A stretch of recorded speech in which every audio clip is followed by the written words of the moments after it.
विद्या प्रतिष्ठान English medium school से।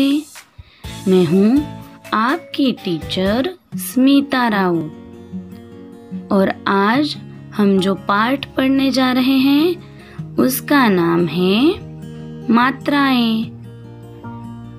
मात्राएं इस पाठ के माध्यम से हम मात्राएं किसे कहते हैं और किस स्वर के लिए किस मात्रा का उपयोग किया जाता है इसके बारे में जानकारी लेंगे। जुड़िए और समझिए।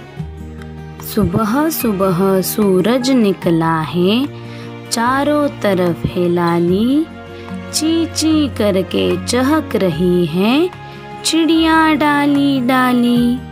धीमी धीमी हवा चल रही, झूम रही है डाली, संग हवा के घूमे खुशबू, खेतों में हरियाली। बच्चों, ऊपर कविता में दिए गए वर्णों और उनके साथ लगे चिन्हों को ध्यान से देखिए और बताइए आपको क्या समझ आया। आपने सही समझा। स्वर जब व्यंजन के साथ जुड़ते हैं तब उनका रूप बदल जाता है। उनका बदला हुआ रूप मात्रा बन जाता है।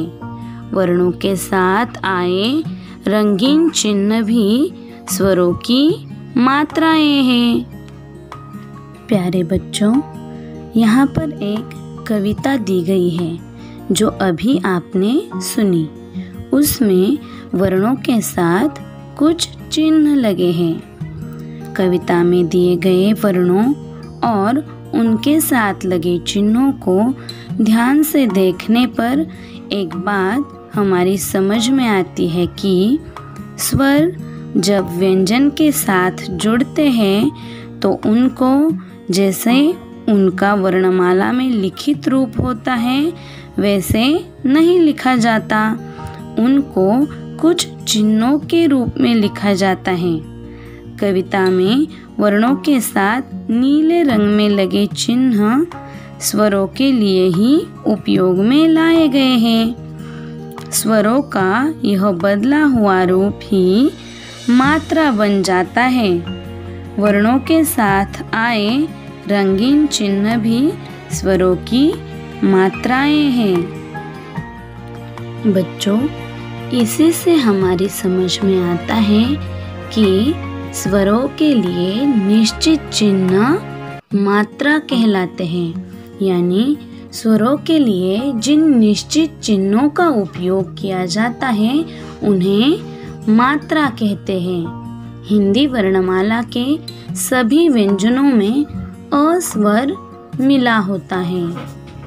यहाँ पर एक तालिका दी गई है जिसमें स्वरों के लिए उपयोग में लाई जाने वाली मात्राएं, व्यंजन के साथ लगी मात्राएं और उनका उपयोग करके बनाए गए शब्दों की जानकारी हमें दी गई है।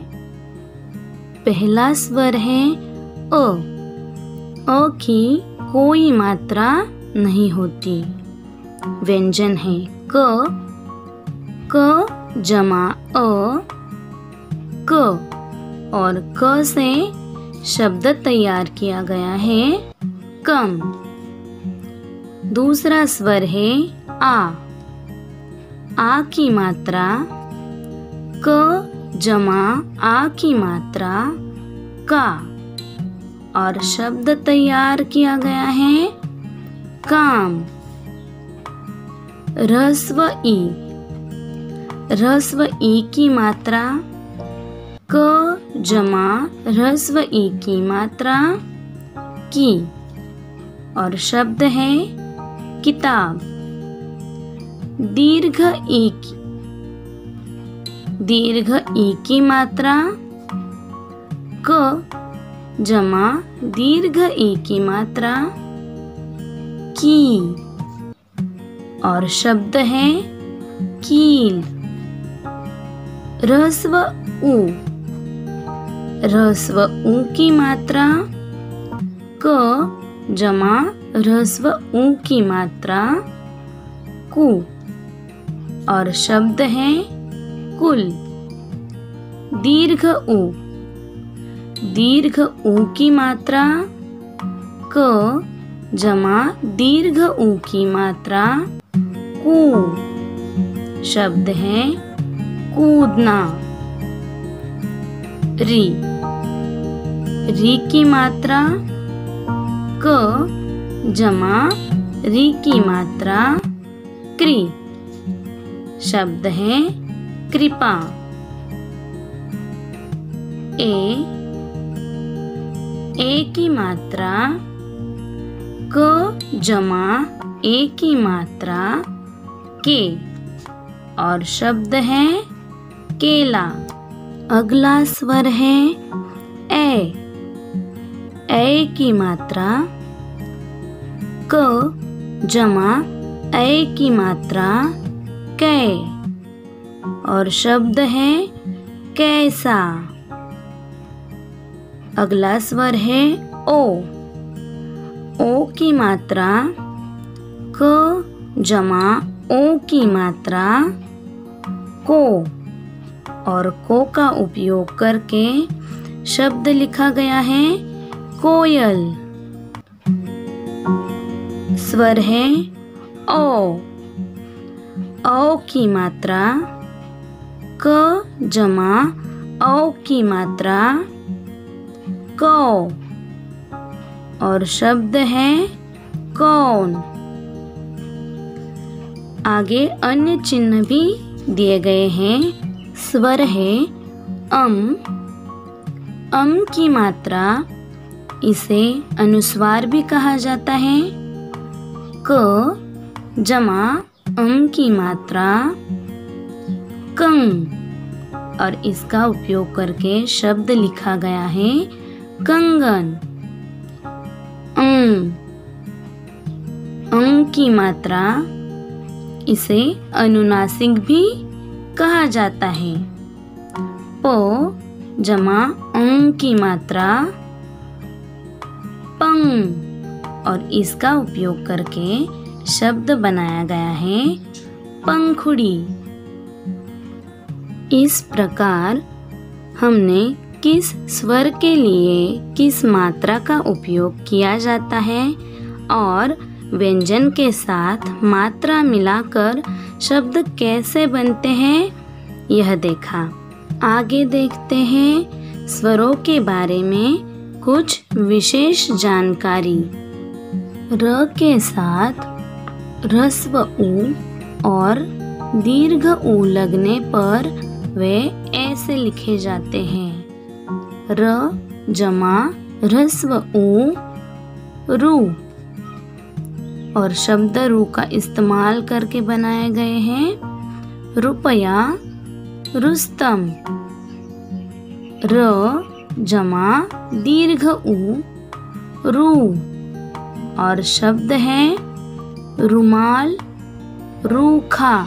र के साथ ह्रस्व ऊ या दीर्घ ऊ की मात्रा र के पेट में लगती है, उसकी पूंछ में नहीं लगाई जाती। तो एक बात हमें ध्यान में लेनी है कि हमेशा र के साथ ह्रस्व ऊ या दीर्घ ऊ की मात्रा लगाते समय र के पेट में ही लगानी है। र के ऊपर नीचे या उसकी पूंछ पर कभी भी नहीं लगानी है। जैसा कि यहाँ पर बताया गया है वैसे ही हमेशा र के साथ ह्रस्व ऊ या दीर्घ ऊ की मात्रा हमें लगानी है। अनुस्वार और अनुनासिक वर्ण के ऊपर लगाए जाते हैं। तो जैसा कि हमने तालिका में देखा अनुस्वार की मात्रा कैसे होती है और अनुनासिक की मात्रा कैसी होती है, तो अनुस्वार और अनुनासिक की मात्राएं हमेशा वर्ण के ऊपर ही लगाई जाती है, कभी भी हमें नीचे या आजू बाजू नहीं लगानी है। जैसे यहाँ पर कुछ उदाहरण दिए गए हैं, उसे आपको समझ में आ जाएगा कि अनुस्वार और अनुनासिक का उपयोग कैसे करना है। जैसे कंचा, बंदर, सांप, आँख आदि।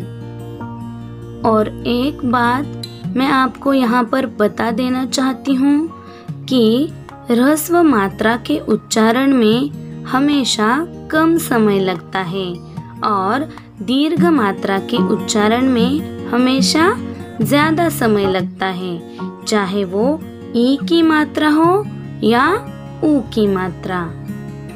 ये बात हमेशा ध्यान में रखनी है। प्यारे बच्चों, आज इस पाठ के माध्यम से जो भी जानकारी हमने ली है उसे एक बार फिर से दोहराते हैं। आओ दोहराएं। स्वर के लिए निश्चित चिन्ह ही मात्राएं कहलाते हैं। अ स्वर की कोई मात्रा नहीं होती। अन्य सभी स्वरों की अपनी मात्रा होती है। आशा करती हूँ कि आपको मात्राएं पाठ समझ में आ गया होगा। धन्यवाद।